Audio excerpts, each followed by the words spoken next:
सत्य घटना पर आधारित प्रख्यात हिंदी कथा साहित्यिक डॉक्टर वृंदावन लाल वर्मा की कहानी विराटा की पद्मिनी। भाग 17। छोटी रानी की बाग्मिता बड़ी रानी को अधिक आकृष्ट करने लगी और दोनों एक दूसरे से बहुधा मिलने जुलने लगी।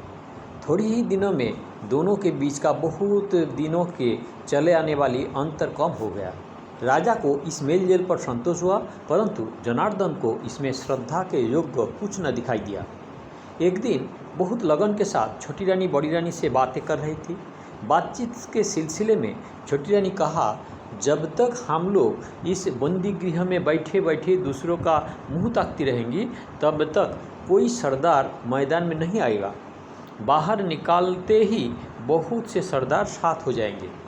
बड़ी रानी थोड़े ही देर पहले कही हुई एक बात को दोहराते हुए बोली, इसमें कोई संदेह नहीं कि इस राज्य में असली अधिकारी कैद में है और जिसे कैद में होना चाहिए वह राजदंड हाथ में लिए है, परंतु उसको छीनने की शक्ति अब भी हमारे हाथ में है। छोटी रानी ने उत्तर दिया। बड़ी रानी ने पूछा, मुझे केवल एक बात का भय है कि यदि तुम्हारी योजना असफल हुई तो रक्षा का वह एक स्थान भी हाथ से निकाल जाएगी। रक्षा का? इस बंदी गृह के आप रक्षा का स्थान बतलाती है? मेरे लिए तो सबसे बड़ी रक्षा का साधन घोड़ा, तलवार और रणक्षेत्र है। मैं भी मानती हूँ, और यदि काफ़ी तादाद में सरदार लोग सहायता के लिए आ गए तो सब काम बन जाएगा, परंतु यदि ऐसा ना हुआ तो प्रलय की आशंका है। जरा भी नहीं। दृढ़ निश्चय के साथ जो काम किया जाता है वह कभी असफल नहीं होता। थोड़ी देर के लिए मान लीजिए असफल भी हो गए तो इस अवस्था की अपेक्षा स्वतंत्र विचरण फिर भी बहुत अच्छा होगा। तो वहाँ लौटकर नहीं आएगी यह निश्चित है। असफलता का कोई कारण नहीं मालूम होता। असफलता ही हुई तो इस जीवन में मरण अच्छा है। आप किसी बात से डरती है?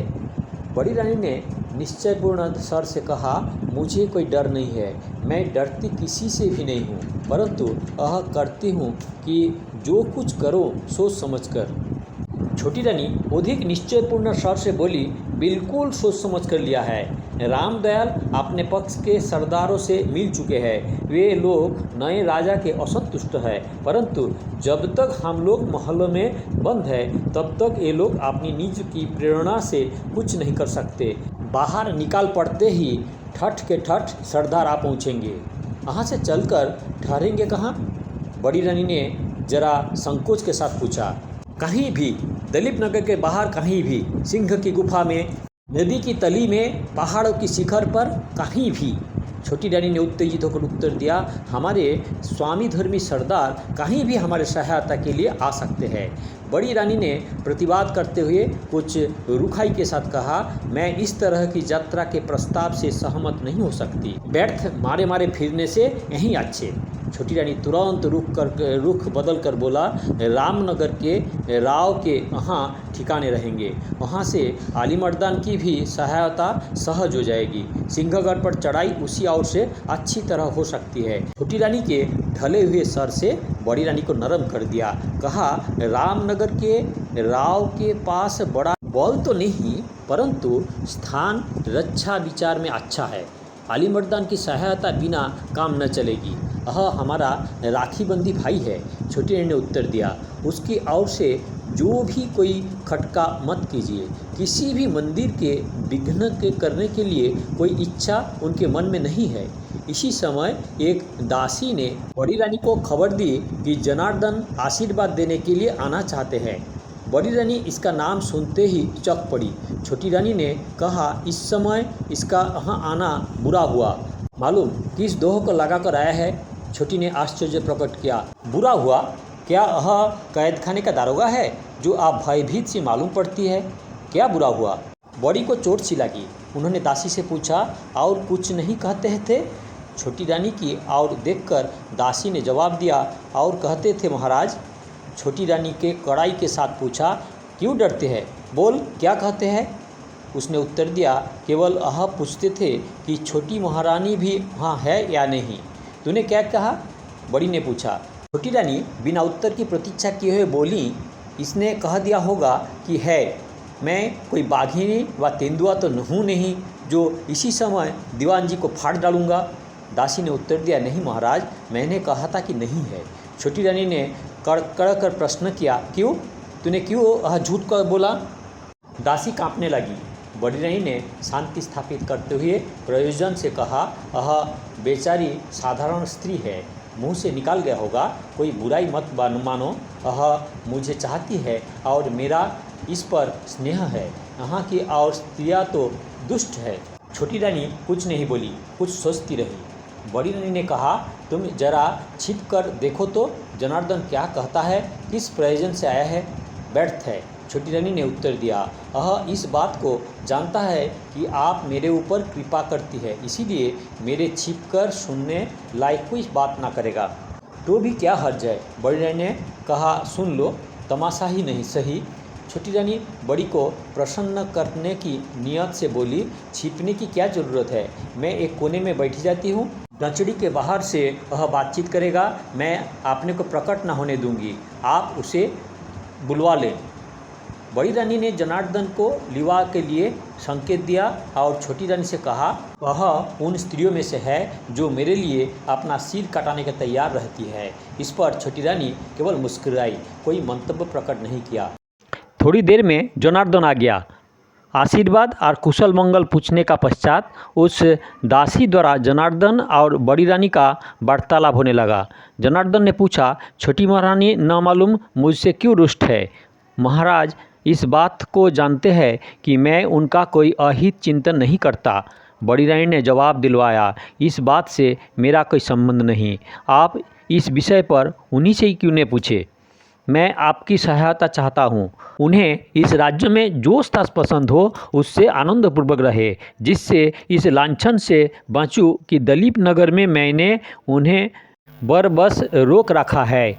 इसे तो अवश्य पसंद करेंगी। और जवाब देने वाली ने रानी की ओर से कहा, बड़ी महारानी भी कुछ दिनों के लिए बाहर यात्रा करवाएंगी।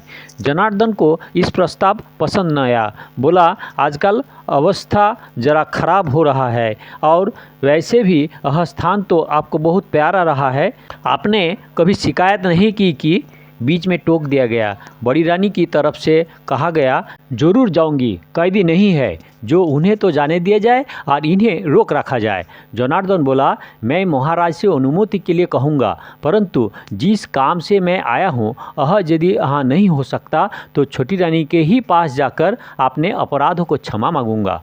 वहाँ जाने की कोई आवश्यकता नहीं। छोटी रानी ने दासी का आश्रय लिए बिना ही पर्दे का भीतर से कहा, हम दोनों अत्याचार पीड़ित स्त्रियां एक स्थान में शांति के साथ रहना चाहती है। भी तुम्हें सहन नहीं। हमारा राज्यपाट ले लिया और दोनों को एक दूसरे से अलग करके क्या किसी एकांत गड़ी में हमारा सिर कटाओगे? जनार्दन चौंका नहीं, थोड़ी देर तक स्तब्ध निश्चल रह गया। कुछ ही क्षण पश्चात बोला, मैंने तो ऐसा कोई बात नहीं कही जिससे आपके इस निष्कर्ष की पुष्टि होती है। आपसे क्षमा प्रार्थना करने के लिए ही बात कर रहा था। न रुचि जाता हूँ। यदि ठहराता तो उसे और प्रलाप भी सुनना पड़ता। छोटी रानी ने सन्नाटा में आई हुई बड़ी रानी से कहा, देख लो इसकी चाल, हम लोगों को अलग करना चाहता है और अलग करके हमारा नाश। हम लोगों अलग नहीं हो सकती। बड़ी रानी ने जोर के साथ कहा, कभी नहीं, मैं तुम्हें कदापि न छोड़ूंगी।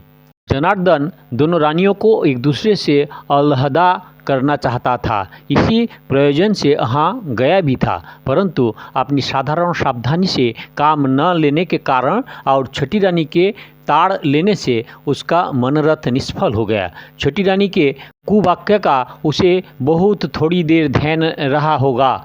उसके मन में इस बात की बहुत ग्लानि थी कि चतुराई के साथ बातचीत नहीं की। राजा के पास गया, पर चतुर मंत्री के लिए समय से बढ़कर मूल्यवान और कोई चीज़ नहीं हो सकती थी, इसलिए उसने राजा से तुरंत भेंट की। दोनों रानियों की परस्पर बढ़ती हुई घनिष्ठता में किसी भयंकर विषय की विभीषिका, किसी विकट षड्यंत्र की जनन शक्ति की आशंका का चित्र जनार्दन ने खींचा। राजा ने जरा झीझ कर कहा, तब क्या करें? जब तक कोई बड़ा अपराध सिद्ध ना हो पा जाए दंड तो दिया नहीं जा सकता।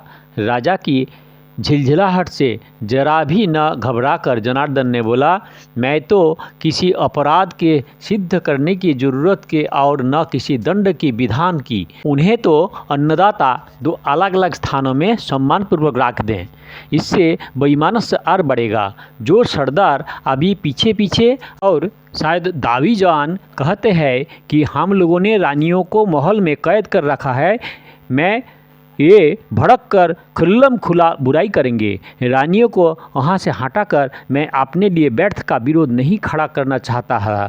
अन्नदाता, मैं यहाँ बैठी बैठी सम्मिलित शक्ति से राज्यों को उलटने पलटने की तरक्कियाँ सोचा करती है, सरदारों को अराजकता के लिए उभाड़ा करती है। एक दूसरे से दूर रहने पर दोनों निर्बल हो जाएगी। मैं इस बात को नहीं मानता। जैसी महाराज की मर्जी है, परंतु छोटी रानी की हरकतों के मारे मेरी तो नाक में दम आ गया है। यह तो अन्नदाता की मालूम ही है कि मेरा सिर काटने व कटा लेने का रानी के प्राण ठान रखा है। राजा ने हंसकर जनार्दन की बात काट दी। कहा, डरो मत, तुम्हारी उम्र अभी बहुत है, चाहे ज्योतिषियों से पूछ लेना। फिर एक क्षण बाद गंभीर होकर राजा बोला, शर्मा जी, तुम्हें तलवार चलाना सीखना चाहिए था। राजनीति के गणित लगाते लगाते बहुत से व्यर्थ भय के भूत तुम्हें सताने लगे हैं। स्त्रियां बाट काटती है, सिर नहीं काटती। अपना कामकाज देखो। राज्य की बहुत सी समस्याएं तुम्हें उलझाने के लिए वही बहुत काफ़ी है। इधर का ख्याल जरा कम कर दो, कुछ मेरा भी भरोसा करो। विनीत भाव से दीवान ने कहा, महाराज का भरोसा ना होता तो एक घड़ी में बचना करीब करीब असंभव था, परंतु कुछ नहीं, राजा है। राजा ने कहा, फिर हंसकर बोला, तुम्हारा सिर सही सलामत है, घबराओ मत, मौज करो। जनार्दन चला गया। अकेले में एक आह भरकर मन में बोला, अब तो मेरा सिर राजा को इतना सस्ता मालूम पड़ना ही चाहिए। यह है भाग 17। दया करके सब्सक्राइब करें, लाइक करें, शेयर करें और पीछे का वीडियो देखना है तो काकन बॉक्स में क्लिक करके वीडियो देखें और आगे के वीडियो के लिए इंतज़ार करें, कमेंट करें।